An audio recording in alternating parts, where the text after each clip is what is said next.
ಶ್ರೀ ಹೊಳೆ ಆಂಜನೇಯ ಸ್ವಾಮಿ ದೇವಸ್ಥಾನ. ಈ ಆಂಜನೇಯ ಸ್ವಾಮಿ ದೇವಸ್ಥಾನ ಮಂಡ್ಯ ಜಿಲ್ಲೆಯ ಪ್ರಮುಖ ಧಾರ್ಮಿಕ ಕ್ಷೇತ್ರಗಳಲ್ಲಿ ಒಂದು. ಈ ಕ್ಷೇತ್ರ ಹೊಳೆ ಆಂಜನೇಯ ಎಂದೇ ಪ್ರಸಿದ್ಧಿ ಪಡೆದಿದೆ. ಶ್ರೀ ಪಾದರಾಜರು ಮತ್ತು ಶ್ರೀ ವ್ಯಾಸರಾಜರು ಇಲ್ಲಿ ಆಂಜನೇಯನ ಮೂರ್ತಿಯನ್ನು ಪ್ರತಿಷ್ಠಾಪಿಸಿ ಪೂಜಿಸಿದರೆಂದು ಹೇಳಲಾಗಿದೆ. ಈ ಕಾರಣದಿಂದಲೇ ಈ ಕ್ಷೇತ್ರ ಪ್ರಾಮುಖ್ಯತೆ ಪಡೆದಿದೆ.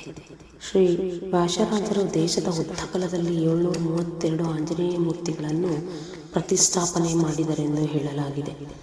ಇಲ್ಲಿ ಪ್ರತಿದಿನ ನೂರಾರು ಜನ ಭಕ್ತರು ಶ್ರೀ ಹೊಳೆ ಆಂಜನೇಯನ ದರ್ಶನ ಪಡೆದು ಪೂಜೆ ಸಲ್ಲಿಸುತ್ತಾರೆ.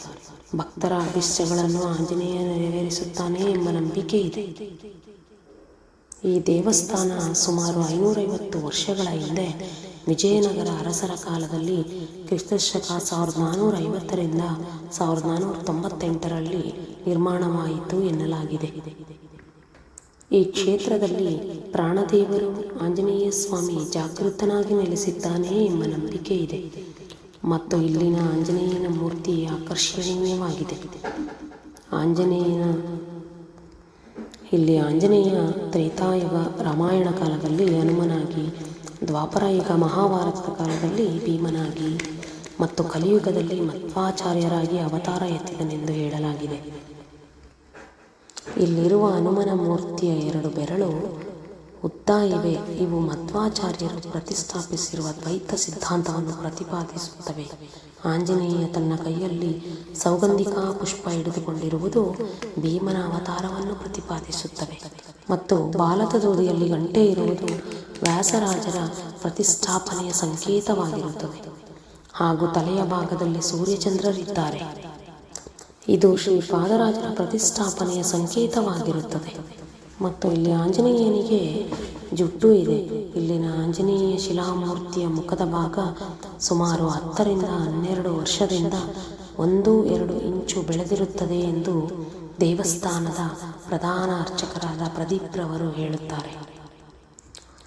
ಹಾಗೂ 2004ರ ರಾಮನವಮಿಯಂದು ಹಾಗೂ 2011ರ ಚಂದ್ರಗ್ರಹಣ ಸಮಯದಲ್ಲಿ ದೇವಸ್ಥಾನದ ಬಾಗಿಲು ಮುಚ್ಚಿದ್ದ ಸಂದರ್ಭದಲ್ಲೂ ಸಹ ದೇವಸ್ಥಾನದ ಒಳಗಿನಿಂದ ಶಂಖ, ಗಂಟೆ, ಜಾಗಟೆ, ನಗಾರಿ ಶಬ್ದ ಬಂದಿತು ಎಂದು ಹೇಳುತ್ತಾರೆ. ಮತ್ತು ಈ ಕ್ಷೇತ್ರದ ಪೂಜೆಯೇ ವಿಶಿಷ್ಟವಾದುದು. ಇಲ್ಲಿ ಪೂಜೆಗೆ ಬರುವ ಭಕ್ತಾದಿಗಳು ದೇವಸ್ಥಾನದಲ್ಲಿ ಕೊಡುವ 25 ಪೈಸೆಯ ಜೊತೆಯಲ್ಲಿ ತಮ್ಮದೇ ಆದಂತಹ ದುಡ್ಡನ್ನು ಕೈಯಲ್ಲಿ ಹಿಡಿದುಕೊಂಡು ಸಂಕಲ್ಪ ಮಾಡಿಕೊಂಡು ಪ್ರಾರ್ಥನೆ ಮಾಡಿಕೊಂಡು ಅರ್ಚಕರ ಕೈಯಲ್ಲಿ ಕೊಟ್ಟರೆ ಅವರು ಅದನ್ನು ದೇವರ ಪಾದಕ್ಕೆ ಸಮರ್ಪಿಸುತ್ತಾರೆ.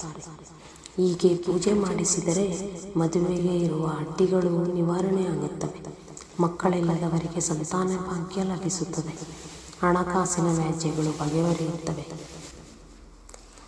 ಹೀಗಾಗಿ ಹೆಚ್ಚಿನ ಭಕ್ತರು ಇಲ್ಲಿಗೆ ಬಂದು ಆಂಜನೇಯ ಸ್ವಾಮಿಗೆ ಪೂಜೆ ಸಲ್ಲಿಸುವ ಪರಿಪಾಠವಿದೆ. ಹಾಗೂ ಹಲವು ಮಠಾಧೀಶರು ಬಂದು ಇಲ್ಲಿನ ಆಂಜನೇಯ ಸ್ವಾಮಿಯ ಮೂರ್ತಿಗೆ ಪೂಜೆ ಸಲ್ಲಿಸಿರುವುದು ಈ ಕ್ಷೇತ್ರದ ಪ್ರಾಮುಖ್ಯತೆ ಹೆಚ್ಚಿಸುತ್ತದೆ. ನೀವುಗಳು ಸಮಯ ಸಿಕ್ಕಾಗ ಬಂದು ಸ್ವಾಮಿಯ ದರ್ಶನ ಭಾಗ್ಯ ಪಡೆದು ಕೃತಾರ್ಥರಾಗಿ. ಈ ದೇವಸ್ಥಾನವಿರುವುದು ಮಂಡ್ಯ ಜಿಲ್ಲೆಯ ಮದ್ದೂರಿನ ಶಿಂಷಾ ನದಿ ದಂಡೆಯ ಮೇಲಿದೆ. ಶ್ರೀ ಆಂಜನೇಯ ಸ್ವಾಮಿ ತನ್ನನ್ನು ಬೇಡಿ ಬರುವ ಭಕ್ತರಿಗೆ ಸನ್ಮಂಗಳವನ್ನು ಉಂಟು ಮಾಡಲಿ ಎಂದು ಸ್ವಾಮಿಯಲ್ಲಿ ಬೇಡಿಕೊಳ್ಳುತ್ತೇನೆ. ಸರ್ವೇ ಜನ ಸುಖಿನೋ ಭವಂತು, ಸನ್ಮಂಗಳಾನಿ ಭವಂತು. ಜೈ ಶ್ರೀರಾಮ್.